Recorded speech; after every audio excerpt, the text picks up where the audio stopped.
Okay. Well, I really don't know Get over here.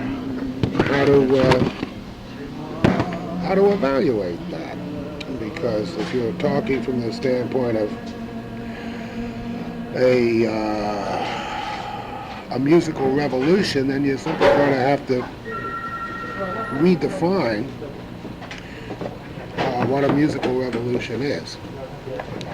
Uh, it's certainly not as if something was being done musically that had never been done before. That's just not so. Uh, I would say that the nearest historical analogy I can think of would be the Austin High Gang in the Chicago, the white Chicago jazz scene in the early 20s with Dix and the Wolverines and Bud Freeman and Frank Teschmacher and so on and so on. Because again, they were modeling themselves on something that had already happened.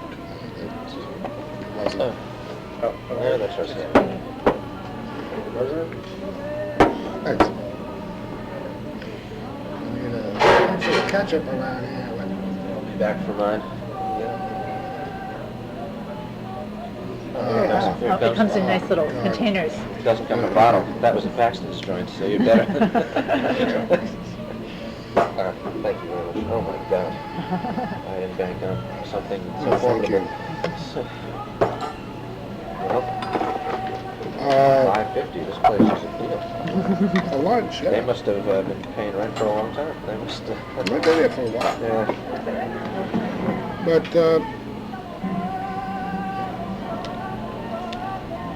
to carry the analogy a little further, though, in a sense, those guys did create something new, although not entirely intentionally.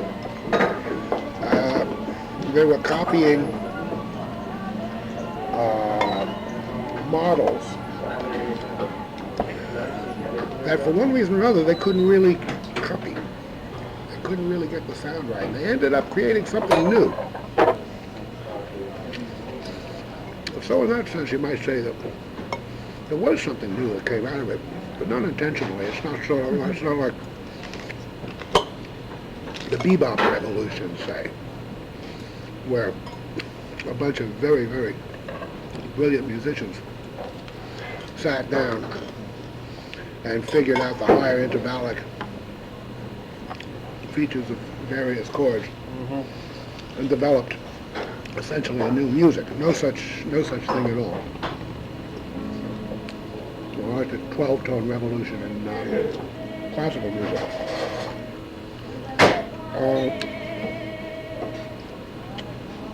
So, as far as impact is concerned, well, there you've got a better case. Because the music certainly did have a terrific impact on the course of popular music. And one that's still bouncing around. Yeah, that's right. So, really depends on how you define things.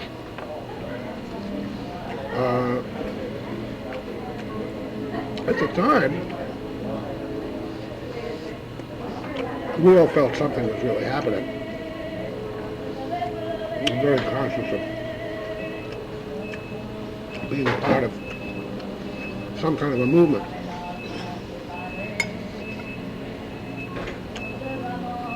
But had you tried to pin it down, you wouldn't have gotten wouldn't get the same answer of just exactly what it was that was happening from any two people. What were some of the variables or the variations, is a better word, that you might have gotten from some people? Well, I remember one time I loaned my 12-string guitar to Phil. He was going into a session for Vanguard, I guess. And I said, now look, Phil, I don't care how late the session runs, to get this goddamn thing back to me tonight.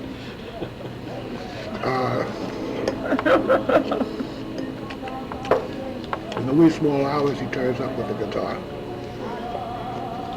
And he's real up. He's ranting. I said, you know what we did tonight?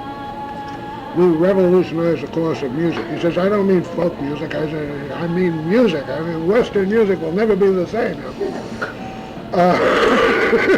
Tell him to do. Phil's chord progressions are last nasty, so you know. Geez, with my little 12 string, that's like, you know. So, it had run to that. From that all the way over to people who were simply trying to reproduce note for note stuff that they picked up off of ethnic recordings from the 20s and 30s. Pretty wide range there.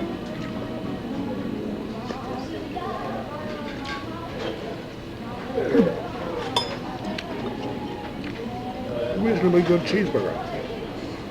Well, that's good.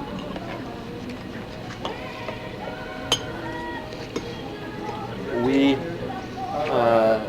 as we talked and thought and developed more, I guess, forgive me if some of this sounds a little like patter, but I've been meeting with a lot of people, and we've sort of developed a take on this thing so far, in which people ask what it's about, and what it's about now, as opposed to maybe about a year from now.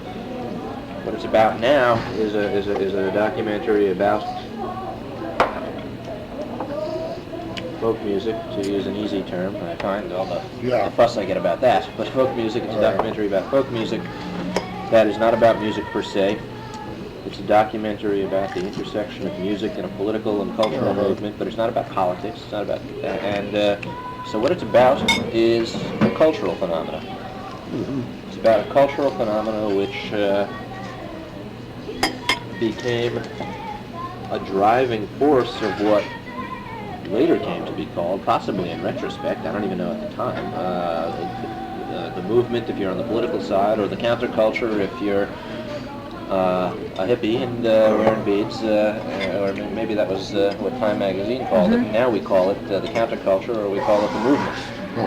And what it's about is the intersection of music and those two events. And people said, well, what, do you know Archie Green? Another Fid. Archie lives in San Francisco, so we spent a whole bunch of time with him, and Archie was great. I don't really know him. Okay, Archie was, in terms of us, Archie was great in that Archie sat down and he has this house. You go in his house, and it is filled with papers, books. It's overwhelming. It's awe-inspiring. And he says, sit here, Mr. Books, and Archie just talked. It was wonderful. I don't know where I was going with that. Well, Archie said about he said make it relevant. He said make it relevant, right? Don't make a nostalgia filter. He said don't make a nostalgic pop culture piece. And I said I like that, and I want to figure out how to do it. And one of the things I think, in terms of its impact on culture, you talked about people having these old records from the 20s. You could walk now to Tower over on Broadway and see the compact disc revolution, I guess, has brought a lot of this about. It was on LP in the 80s. You could find all sorts of vernacular music, but it doesn't sound like it was available to you in the multitudinous forms it was available. Right. It is available now. And I think that's an outgrowth of what you were doing. I really think it's an outgrowth of that. To a certain extent, and that is to say that what we were doing was part of that process. Yeah. Everybody went out and bought a reissue of Blind Lemon Jefferson didn't necessarily come down to McDougal Street and set up shop as a blues singer. Right. But some did. And those who didn't, well, the truth of the matter is that right now there's a larger constituency for this kind of music than there ever was. Yeah. And if you don't believe me, just look at the issues. Yeah. Oh, We're overwhelmed. we're overwhelmed, and I mean, there's nothing happening to service that,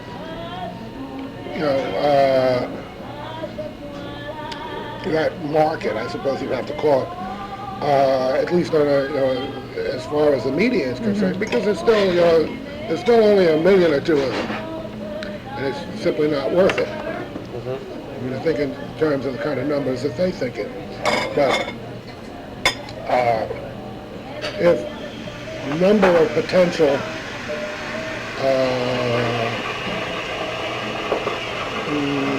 what's the word? Constituents has anything to do with it. Right now, there's a great deal more of it than there was, say, in 1959. Great deal. Yeah, there are all sorts of, and you wonder, we often wonder when we see some of these, how much of this stuff sells for them to even think about reissuing, you know? A lot of these people do it as a labor of love, but they sell enough to keep their heads above water for a few years, then they burn out, and the next schmuck comes along and tries it. And there it is, good, so we keep getting this. And that's one strand of relevance, perhaps. Another, I think, and this you may, I don't know what you see it like, but I mean, we wrote, we reached a point where we had to Write something down on paper because people want to see a proposal, and so we labored over this and we put something down on paper. And we probably wrote it 6 months ago. From my own perspective, it's now I now call it the quaint historical document of our folk music documentary. But it's still, it still has the essentials, and we started handing that around to people that might be of help to us. And there's an organization in San Francisco called the Film Arts Foundation, and what they do is they don't give money to people, but they have staffers who are knowledgeable about independent filmmaking, and they help people through the process. They keep on file grant applications, so you can look at them. They'll tell you this was funny, this wasn't, this is direct, this is a good one. And they know people, and they know funding sources. And we went and so we sent the proposal to their director, and well, Doreen had the experience. Oh, sure, I went in to see her. She called me up and she said, like the next day, and she said, I have to come in and talk to me as soon as you can. So I thought, okay, well, I went in to talk to her, and she said, she has a document, she goes, this is my life. This is my life. You know, I lived through this. I've been dreaming. I dreamt about Well, that was this the night. kicker. That's what I love. She said, I read the proposal that night. I Dreamt about it. And I'm looking at her I was back there going, listening okay. to Paxton and whatever. Yeah, and she went on and she goes, this is it. This is my life. And it was really kind of like, okay. Dick Flax, the fellow who went through SDS and has had, Dick was in Chicago in 1969. He was a professor at the University of Chicago. He was still in his 20s, but the point is he was a professor at the University of Chicago. He was named in the, I don't know what the paper is there, the Times or the Tribune, the Chicago Tribune, but he was named in the paper as one of Chicago's most pain-in-the-ass young troublemakers. Oh, that's good. The Trib used to do things like that. Yeah, really nice. This is awful. And somebody, some Right-wing, lunatic, Bertie McCormick, Waterlaw McCormick. somebody went to Dick's office and beat him so severely he was almost killed. He still has a withered right hand, which I noticed when he shook They my tried to hand. chop his hand off. And Dick feels that Dick says, probably in a state of hyperbole, but something that's coming from Dick from the heart. Dick says, to understand the foundations of SDS, you have to understand Bob Dylan, because you need to know the extent to which we just sat and listened. Does he know Bobby? I doubt it. Scratch that. I doubt it. Well, see, Bob wouldn't think so. I assume Bobby is totally non-political or largely non-political. Yeah, I mean, Bobby was a creature of his times, and his politics were acquired by osmosis. And the truth of the matter is really that SDS had more to do with forming Bob Dylan than Bob Dylan had to do with forming SDS. But neither of them is true enough. They both come out of the same, they're both results of the same process. And neither knows. That's why Dick can say, we sat around and listened to Bob Dylan and wrote these things. And so there is that impact, which I think where we were getting still lives on in the life of many people. Pete Seeger, we wrote to Pete Seeger, and Mhm. Pete Seeger wrote us back a very beautiful note in which he responded to what we were doing, gave us, and he deftly never acknowledged that we had asked to see him, which I appreciated for its great truth. It's great. Yes, It was he had- very well done, and that's fine. He's probably eaten alive by. Oh Lord, he must be. But in any event, he said, I don't know how we'll handle this, but he said, don't forget rap. And I looked at it and I said, at this point I've talked to Kenny Goldstein and we talked to Bruce Buckley, who we're going to see, and I've been reading a lot more in the dense journals. And I guess I had to say, well, I guess rap, not as it's done by MC Hammer, but as it's done by the kids in the tenements half mile from our house, meets every academic definition of folk music. Yeah, you you're want to gonna talk to find. Roger Abrams. Right. Roger did a whole study. I don't know. He might have got his doctorate for it. So either his doctorate or his master's. He did a thing on toasts. And toasts are rap. Right. That he collected himself in Philadelphia in the 50s. It's nothing new. It's just his popularity. Where did you have to play when you came over here from Queens and it was the Kingston Trio hadn't recorded Tom Dooley yet? Where did you have to play? What kind of milieu did you Well, find you yourself must in? understand. I didn't come over You here came to over play. as a I was. I moved over here. Well, I had two great advantages: sex, and it was not Richmond Hill. Two big pluses there. As far as the music was concerned, I wasn't really interested in the folk music thing, especially at all. I was sort of. I came in the tail end of the traditional jazz revival, and I was working with young revivalist traditional jazz groups, mostly pickup groups, playing tenor banjo, doing vocals, that kind of thing. I played guitar before I actually picked up the tenor banjo, but I was, insofar as I could play at all, I was playing rhythm guitar, orchestral rhythm guitar. And the finger picking didn't really start to come in, and the blues stuff didn't start to come in, play any kind of a major role until a little later, probably around 54 or 55. And there were simply no places to perform, certainly not for people at my level. The onlyest thing you could do was to hang out where the other pickers hung out, and you could at least play for each other. There was a coffee house on McDougal Street called the Caricature, and a bunch of people used to hang out in the back room there. There was another place on Sheridan Square called Pandora's Box. That was another hangout. So, Was it just just musicians, or did people go and watch people? I mean, it's just well, like, people would come in and sit around and listen. Yeah, I'd like some cappuccino, please. Yeah, that's true. Would you like to I'd like to delay mine. I'm still working on this. I want to eat it, but I'm slow. So that was those were the seminars, the workshops. That's where we basically where we pooled our information.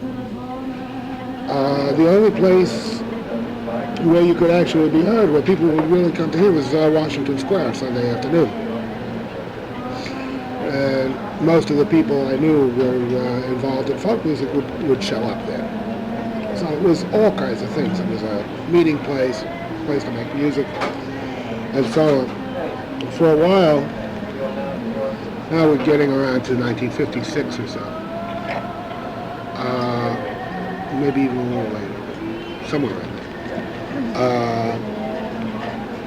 There was a hootenanny over on 8th Street at the AYH, Marguerite Hostel, and a bunch of us would go down there after Washington Square, and then there'd be a party over at 190 Spring Street that would go on until 3 or 4 o'clock in the morning at Roger Abrams' place. It was Roger again.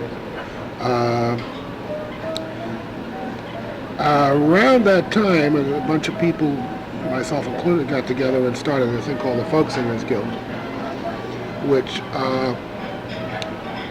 made it their business to hire off-Broadway theaters on their dark nights and put on concerts.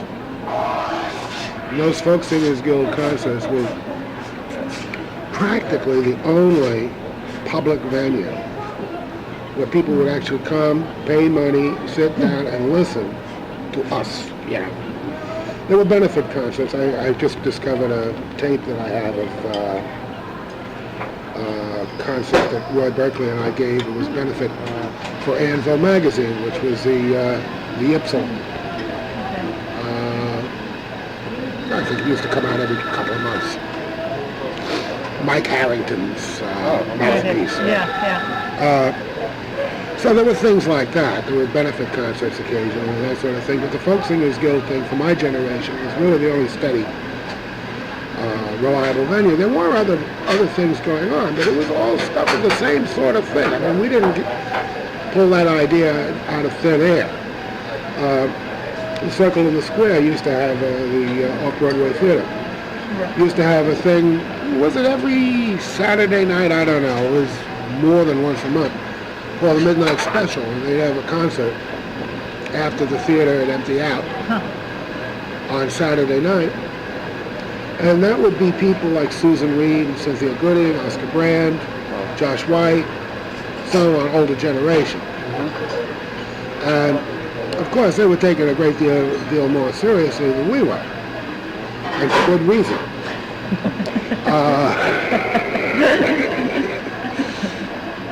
Because we had sort of invented a generational dispute with that generation, and I'd say most of us were motivated by desire to get closer to the original sources, what I come to call the neo-ethnic thing, which might not have been anything more than a flash in the pan if it hadn't been for the fact that Dylan came in that way. And certainly broadcast the whole notion all over the place. So that kind of thing went on until 58, 59. And the coffee houses on the street had been mostly just that, like this, coffee house. You have a cup of coffee, you talk. And most of them, if you took a guitar out of the case, you would get the bum's rush so fast that nobody, you kept your guitar in the case, that's all. It seems so out. I mean, Tommy Ziegler, who owned the Figaro, hated folk music. As a matter of fact, Tommy was one of the few truly honest men I've ever met. He maintained that he didn't like any music at all.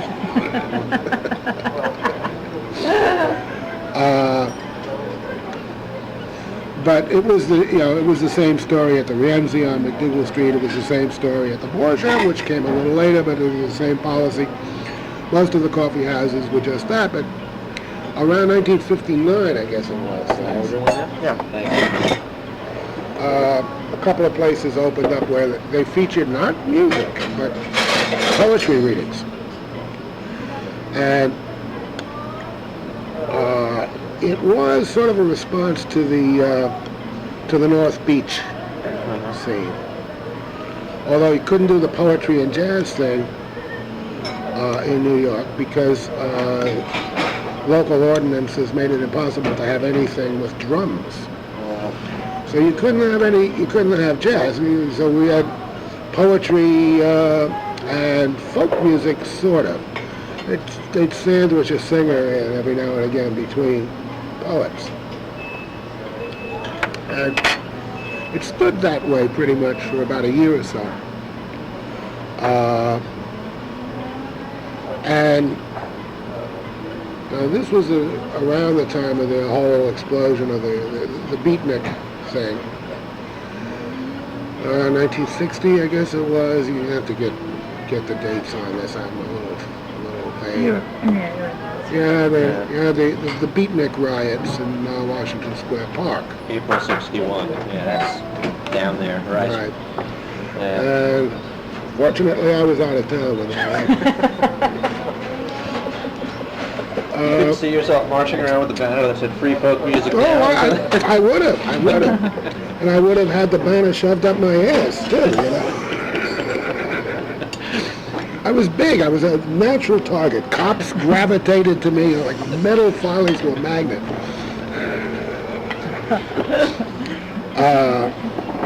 You couldn't hide yourself in the recesses in the back of the line, you know, they'd see you. But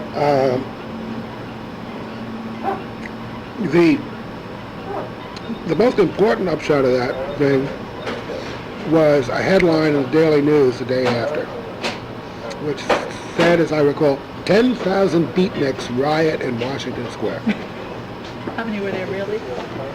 Well, they were mostly tourists who were coming down. What were they? That was my question. To hear the Who were music. they? They were beatniks from Kew Gardens, you know. Oh, yeah. The real serious kind. It was your dad. It was my father, I know. They were just people who happened to be walking around and wanted to come down and listen to the music and look at the beatniks. And of course, the cops clubbed everybody indiscriminately. They're very good at that. It's not that they can't make distinctions. It's that they don't want to make distinctions. You know, a skull is a skull. But that really tore it. After that, the whole area around there just took off, and it's never been the same since. Was it? I mean, after the newspaper headlines, the notoriety came. People started coming down to see the attraction. What's down there? Right. Let's bring the busload of tourists down there and see what's going on. Just so. By 1962 or 63, they had to put barricades up across McDougal Street at 3rd and Aplica because cars couldn't get down it. Interesting thing. That was just on weekends. I'm just laughing. In August when we were down here, we came down on a Saturday night. I could not believe Well, that's what I was going to say. It hasn't changed. I mean, I first started. Thank you very much. I first started coming down here on my own probably in 71. I was 16 or 71. And I don't recall that. We used to go into the clubs and it was probably, I'm sure it was jazzier. I remember cover charges and things That's right. like that. But I also remember things like the proof of age would be a baptismal certificate. It's like not even a birth certificate. So I had a baptismal certificate. And these guys would look at it. yeah, 33. Okay, you got 33. Go ahead. And I don't recall that. I don't know if there was a lull, but you No, do. I don't. it was coming to an end. Okay. But then last August, we came down, and we were too busy to come down to the village. We were running around, and we said, all right, let's go down to the village. We're talking about working on our folk music documentary. Let's go down to the village. And it was nuts. We escaped in a coffee somewhere else. Oh, I had like an anxiety attack on Saturday night. It was about 1 o'clock in the morning. Yeah. We turned the corner, and I had never seen so many people. I thought, is there a riot here? Police Well, cars, police barricades. were all Drink. over them. Yeah. Drink. It's the only way you can handle it. Yeah. Anyway, so it's interesting. Is that Well, began if developing in 61, 62. if the beatnik riot started and Altamont finished it, obviously the whole movement, as advertised and as it conceived of itself, had failed. Yeah. Well, Demoralization had already set in. I mean, the drug thing had really changed everything very dramatically. Especially Bleecker Street was especially bad for that. And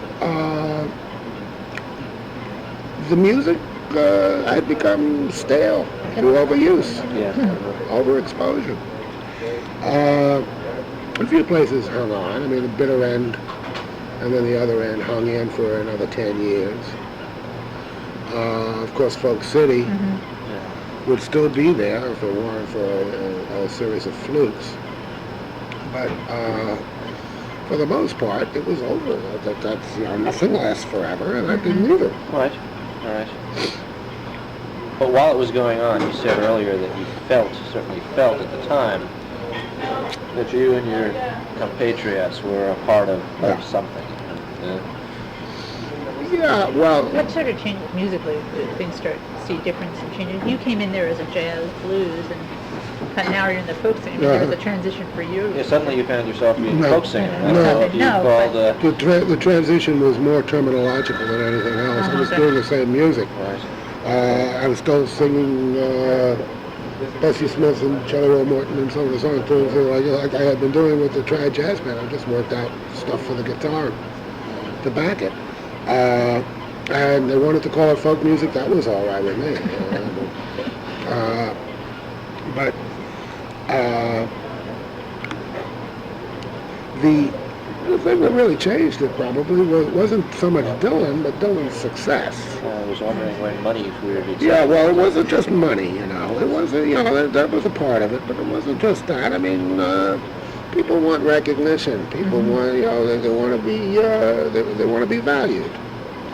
And that's a big part of it too. And money is some people really wanted the money, period. But most of the money was a counter. Those were the chips that the game was played with. And the money per se wasn't really all that important. Most of them blew it, and the ones that got any. Practically none of them had any of it stick to their fingers. Lots of funny stories about that, but some other time. I mean, look, this isn't about the music thing, but a friend of mine used to live up in Boulder, and she used to know this guy who lived in a hole in the ground. It dug a hole. Oh, that's and covered Boulder. it. Yeah, and That's covered Boulder. it. Teepees. Covered it, and he had, lined it with something or another, and it was a reasonably Nice hole in the ground. comfy hole in the ground. And what he used to do is he used to do computer games, and he used to design these computer games, and he was tapping some power line somewhere so he could run his computers down in his hole. And he came up with this thing that he sent it off to some video company, and they bought it. And they bought it for like $200,000. And he got a royalty of something like 75 cents or $1.50 on every program that was sold. And so when my friend saw him, and she said, well, now you've got all this money, what are you going to do? He says, oh, it's wonderful. I can get a bigger hole.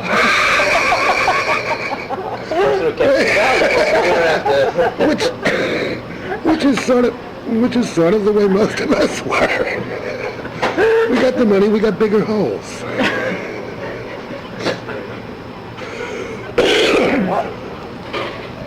I get a sense that comment was made from the perspective of the musicians, and I'm curious about whether that was true of the people who came and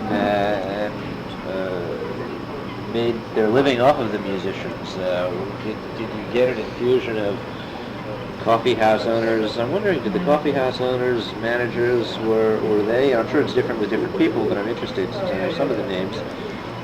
Were the coffee house owners, for instance, did they support the music, or did they support the door charge, or did they... They were as quirky as we were. Some of them really liked the music. None of them were really fanatics for the music that I can recall. Most of them were business people, and some of them were seduced by the music.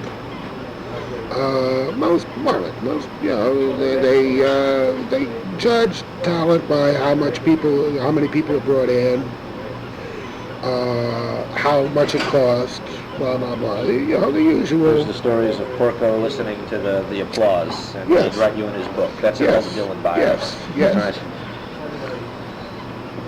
Mike knew about as much about music as a dog knows about his grandmother. He was, he had a brain trust. It sort of advised him for the first year or two. And after that, he was as capable of an intelligent booking policy as anybody else. I mean, it doesn't take vast wisdom and huge amounts of knowledge to book a folk room. You stay a week, you stay 2 weeks. You don't stay at all, you didn't get drunk, but you're right. Simple. But some were more supportive than others. John Mitchell at the Gaslight was a marvelously supportive person for a lot of reasons. He had economic reasons as well as aesthetic ones. His aesthetic reasoning, like most of John's reasoning, I always found rather obscure. But when the Coffee House Owners, Coffee House Entertainers Benevolent Association, CHIBA, struck the street around 63. John was supplying free coffee, meeting places, and the other thing at the Gaslight for the strikers. Well, for one thing, he hated the other coffee house owners. He was a good hater. But he really couldn't stand those cheap sons of bitches. He really did. Just thought they were whale shit. And this was his way of getting at them. Also, he was paying performers good money. And nobody else was. And he felt that they should, that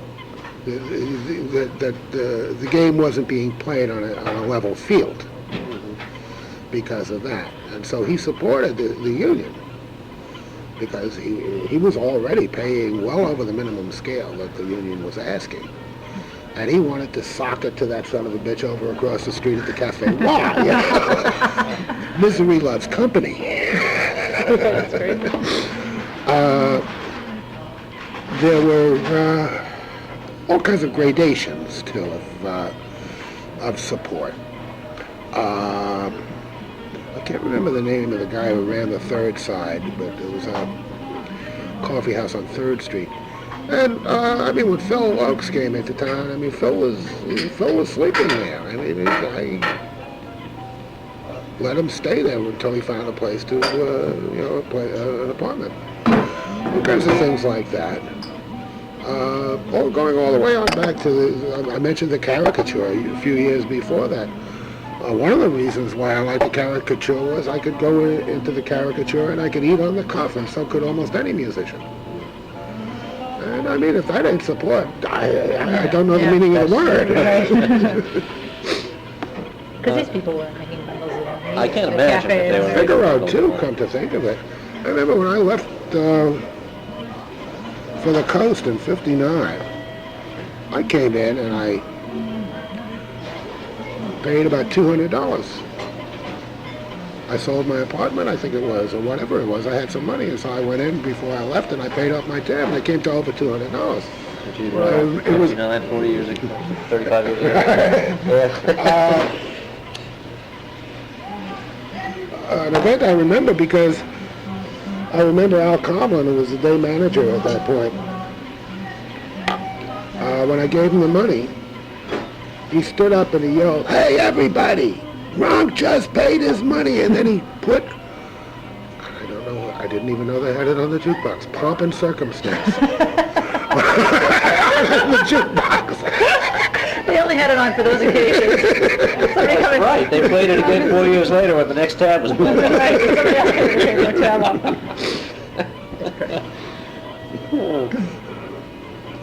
Just ran into Al Coughlin in the supermarket. Still around.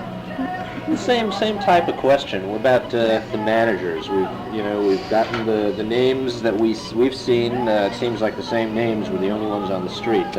Grossman, and everybody writes about Grossman, and Leventhal, and a little later Gorson, and I know your wife was doing managing, your ex-wife at some time. What were, if you can talk about some of those? Who Grossman's the venal businessman in all the books. And, Jacob Solomon, and Herb Gart. Two other names that pop into my head. Gart? Gart. Okay. G-A-R-T. The Fat Fury. I don't know that. That's a name. Have you come across that? Yeah, yeah. Okay, I have. He used to manage Buffy St. Marie and have Patrick that. Sky and a few others. Well, what about them? I mean, they were there. I saw them with my eyes. I heard them with my ears. When did they show up in earnest and want to sign people and start making some money off of this concept? I guess I'm curious as to when commerce in big league came to the street. That's what I 62. And were these guys, again, I guess the question I had asked about the club owners were how many of them were motivated by, everybody's out to make a living. Everybody's making a living. There's a level of that in everybody, but how many of them were into the music and supportive of the music or supportive of the politics that was sort of transient to the music or peripheral to the music? How many of them were, again, in all the books, Grossman is uninterested in music and uninterested in politics and interested in money, and that's what I'm curious about. That's not true about the music. I mean, one of Albert's great pleasures in life was to sit around with a bunch of people and sing sea shanties. Okay. And he came into the business by way of having run a folk music club in Chicago. Yeah. And you told a wonderful story, by the way, that was published in an outlook of hitching out there to sing on his stage as an audition. I always remember that. So I mean, Albert had a history of engagement with the music for quite some time. Manny Greenhill. Right. I mean, Manny loved the music, still does. He's my manager now. Right. He's out in Santa Monica, yeah. Happy and White. I mean, Manny was up to his ears in the music, although he was based in Boston, you see. Yeah. And so we didn't see too many of his acts except them coming through. They were passing through town, with Baez or Jackie Washington or someone like that. What is that? Blossom Theory in French? No, that's not Blossom. But most of the managers were business people, sort of like business people. I think Albert was the one who started the stampede, although it was a pretty feeble stampede, really. Yeah, that's part of the question was, people kind of managers, let's get management, let's get groups together, let's try to make some money off this, or it's just, we were hanging around and somebody would get picked up, or somebody would what has always intrigued me, it's not new at all, but, well, maybe it was new then, I don't know if it was new, it's not uncommon from the perspective of now, was the creation of folk groups, Peter, Paul, and Mary being the most blatant example, Chad Mitchell Trio was another example. Luke Christie Minstrels. Okay, I mean, Luke Crunchy Monsters. Okay, should I say I don't want to offend anybody, especially since I'm talking to these people, but I've heard and said that Peter, Paul, and Mary were been referred to as, they were the folk music monkeys. They were auditioned and... well, they came first, right before the monkeys. But they all had, to some degree or another, they all were performers here before they were put together. They were not plucked out of obscurity or ads in the papers. They were working musicians themselves, or Snooki was a comic, I guess. That's right. He played and sang. Okay. He did a version of the Golden Vanity with sound effects that I will never forget as long as I live. I just ran into Noel last fall, I guess it was. I was up in Maine, and he lives up there in Blue Hill. We had a marvelous evening sitting around telling old lies, Those are always the best types. These were the folk music fishermen talking about this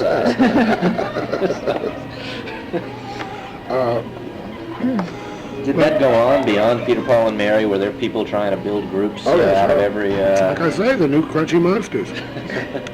I think, like the old Christie Minstrels, I think they may have had a couple of groups out on the road at a time. I'm not sure about that. That's an It interesting. would be worth looking into. Yeah. I'll have to ask one or another of their alumni about that. Oh, the New Prince Spaghetti Minstrels. Do you remember the New Prince Spaghetti Minstrels? They only sang on Wednesdays. They had a hit with The Water Is Wide. Nice song. And of course, you had the Brothers for what was Walk Right In? What was that? Eric Darling. Okay, I know that. I can remember the tune over and Walk Right In. Yeah, I can't even pick up the time. The left, it's on the Fano and it's on the collection. Well, this is going on, and from reading old New York Times articles, I've gotten a picture of just a lot of Drek in the clubs and Barkers with the folks coming in from Kew Gardens and cold elsewhere. tracks. Okay, but there's somewhere within this, there were musicians working. And that, Well, you see, who wanted to further develop their music, and I'm wondering what those folks were doing in the midst of this as they saw this. Were you just trying to hang on and get your Drinking. gigs? We were drinking. Drinking a Drinking a lot. You could have found 10 or 15 of us almost any given night at the Kettle of Fish. Until around 67 or so, and Andy Warhol started to hang out in there, and then we moved over to Minettas. Well, I got to see. I got two. Sure. Well, he came in with the intention of collecting us. It's okay. He was getting involved in rock and roll. He had the Velvet Underground, and he had Ultraviolet, and a couple of other groups. The Plastic Inevitables. I think the New York Dolls came later. But we used to congregate in a few bars. The Lion's Head. There was the Kettle of Fish. That was about it, really. There was a couple of after-hours bars where occasionally people would go. And at various people's apartments, the ones who had apartments large enough to accommodate more than 3 or 4 people. Mine was one of them.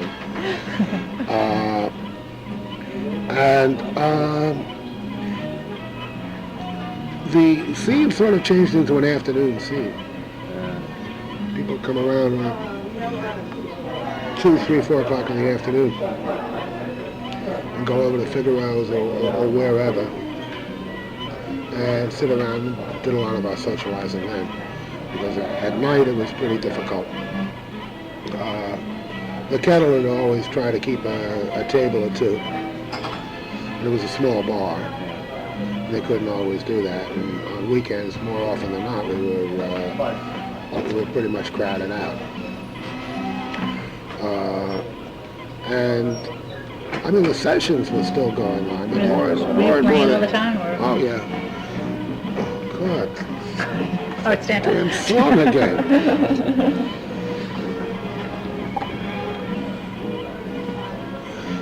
We are so sophisticated. It's a high tone joint. I didn't know you were coming here. So everybody I was just in Paris. I never heard this damn thing once. They probably don't. It's like playing the Star Spangled Banner here. When do you ever hear it except at a baseball game? I mean, when you hear it, it's not something they play. Or when they used to shut the television stations up, they play it Right, at they play it there. 4 or 5 in the morning. Well, I've been hearing it from your uncle's apartment. We sleep over Doreen's uncle, so at night when we're at our folks' house, and her uncle falls asleep. He's in his 60s, and he falls asleep, and he's not very well, and he falls asleep to the TV. So every night at 3 in the morning, I wake up. And like stand up and Star Spangled Banner. Your goddamn Uncle Sam, he's fell asleep. When did you sense, you said you felt you were part of a scene. When did you feel that the scene or what was going on, when did you feel that it was passing? When did that But you have to realize that I was, for my part, personally, I was personally very much involved in this thing, but musically, I'd always maintained a certain distance. So what was happening musically didn't really turn me on all that much. There were some very talented people and individuals, and regardless of what style they were in, I liked that. But as a field, what I'm saying essentially is that when the boom was off the rose as far as the music was concerned, I was not especially dejected. Mm-hmm. It didn't bother me. I didn't see all that much to it in the first place. Mm-hmm. You know, a bunch of people bellowing a watered down version of the PL party line.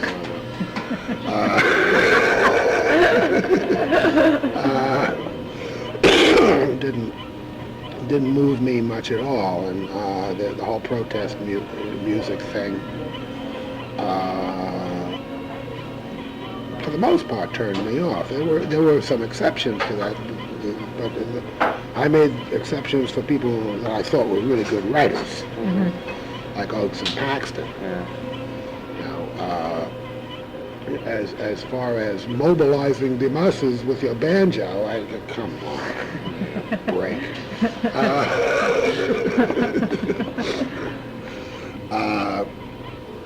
So, and also, this is something that I'm sure you're aware of. There was a division in that whole movement between the politicals and the New Agers. Mm-hmm. Yeah, and it still goes on, by the way. Of We've course. encountered that in our discussions. Of course. So the ones who were going to bring peace and love, by practicing peace and love and ingesting large amounts of illegal or semi-legal substances, and the ones who were going to change the world by well-placed demonstrations. And this is not hindsight. This is how I felt about it at the time. There was a profound division between the two. Although people, wavered back and forth. A lot of individuals would be first in one camp, then the other, 1 foot in each camp, and so on. That was fairly common. Yet the polarity was very real. So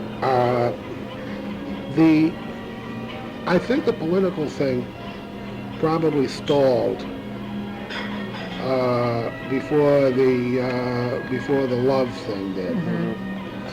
The political thing probably got its death blow in Chicago in '68, and the peace and love thing didn't collapse until ultimately a little later. A little more than a year later, yeah.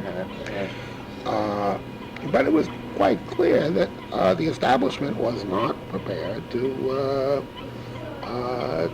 turn things over to the likes of us. It's as simple as that. And when it became quite clear that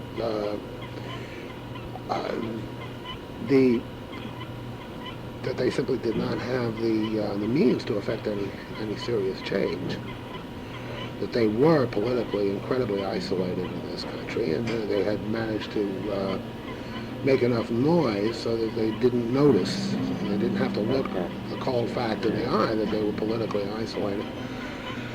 When that became apparent, then the whole thing fell apart, and what was happening in Haight-Ashbury was incredibly disillusioning to the people in the other wing. The drug murders and all that kind of thing, capped off by the murder and beatings at the Rolling Stones concert, and that was it. But the truth of the matter is that the music scene had become pretty sterile at that point. Nothing really much new and interesting had been done for a while. The folk rock thing didn't really offer much of a much scope to develop music. All it really did essentially was dilute the music, and it was generally perceived to be a trick to make money, which basically is all it was. So commercialization of the music certainly hurt, and the dropping away of the constituency. And I think it was all over by '68, but Dropping away of the constituency. I'm not sure I understand your meaning. well, all right, people got out of college and they went to work. Okay. So we, I went to college, I loved it. That's clear. Okay. That's clear. Okay. and the scene was incapable of reproducing itself Yeah. What because the happened? establishment was quite prepared to commit murder. Yeah. I mean, Kent State. It did. Yeah, Yeah, it did, and right. Right. So, what happened at any point in this process? You talked much earlier of, the older generation. How are you doing on time? Do you need to? I have to leave fairly soon, about Okay. 15 minutes. Okay. You talked about the older generation. You referred to Cynthia Gooding, and I met with her daughter, who said to me, I listen to rock and Which roll. one? Ashe, I can never Ashe, pronounce the Ashe, name. And yeah. she showed me a wealth of Cynthia Gooding's Uh-huh. stuff, which was basically a picture of a woman who traveled around the country and played to women's groups. I Yeah. was fascinated by it. She did it in terms of her commerce, her making her money. And I'm wondering, what were those folks doing by '62 and '63 when Dylan and Oakes and Van Ronk and Paxton are sort of playing to a new generation of listeners? What happened to them? Well, Cynthia was doing a radio program, I guess through to the mid-'60s, and she pretty much retired from performing by about '65. Oscar continued and still continues. Continues, yeah. Susan Reed never was a full-time professional that I know of. She had an antique shop on Greenwich Avenue. Let's see, Theo Beikel was an actor by trade and remained so. Let's see. The ones I think that were probably hurt the most were the younger ones of that group. I mean, Alan Arkin, who was part of one of those groups, he did fine, but most of the people who were like Clarence Cooper and so on really just dropped out. I have no idea what happened. Okay. Interesting. What was going on when these people started writing, political songs? I mean, when that was what, 60? Well, Tom said he started as soon as he got there. Depends whether you go back to Woody Guthrie or not. No, I'm talking about that. I'm talking about that particular We've 60s. sensed some real divisions. We met with Ralph Rinsler yesterday, who was a very nice man, talked to us for a couple of hours, and he said, I had lunch with Phil Oakes one day, and I liked him, and I kind of tried to get a sense of whether he felt he was a part of some tradition, and I really didn't believe that he was even concerned about that, and basically it was not anything that was happening for me. So I'm wondering if there were people who really felt that the political music was irrelevant to the folk music. Well, yeah, I mean, you're talking to, in Ralph, you're talking to one of the more articulate and sensible of a group that I think of as the keepers of the flame. I just shut the tape out. I can tell you a story. Some of these people, we just sit there and go, we don't want to do the film about the hammered dulcimer. We just don't want to do the film about the hammered dulcimer. I'm sorry. The problem with that thing is that, look, I'm not a peasant from East Virginia or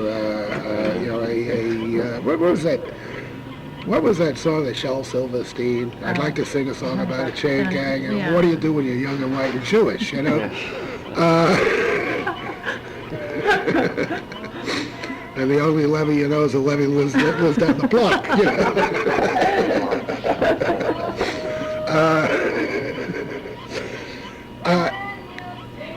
And that's really the boulder over which the whole neo-ethnic thing stumbled.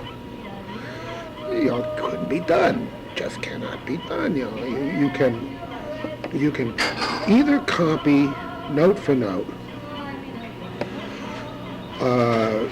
things that you've heard from authentic sources.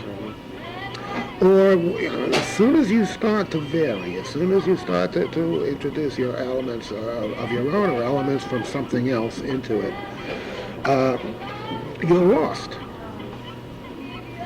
You know, you can't be somebody else. It's as simple as that. And most of us who were engaged in that whole neo-ethnic mindset in the late 50s, early 60s, well, we reached, that's the conclusion that we reached. Which wasn't to say that everybody became immediately went off and got an Alan Sherman record.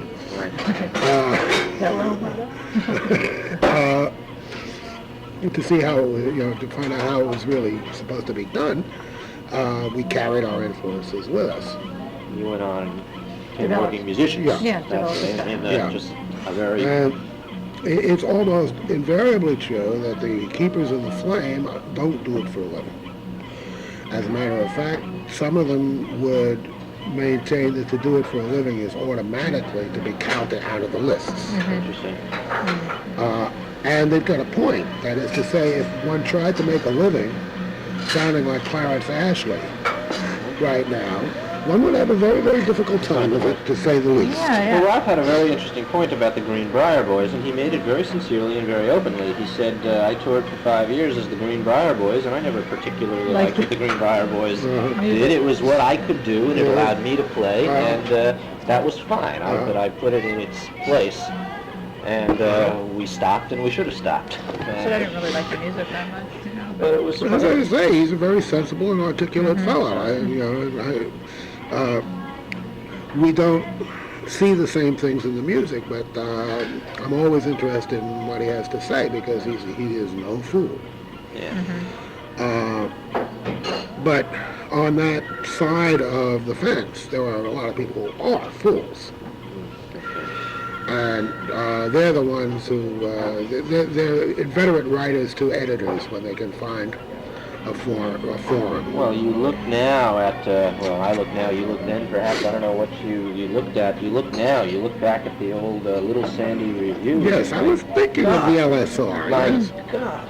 The world is coming to an end. Somebody is tampering with the globe, the urn, the grail. That's what word I'm hunting for. Somebody is tampering with the grail. And, Yeah, well, I mean, that kind of an attitude is appropriate enough for someone in his late teens, early 20s. Because as long as you're living off your folks, it's easy to be or somebody pure. who's teaching at a university. Well, it's like the same thing. It's easy to be pure. A friend of mine in Italy, a guy named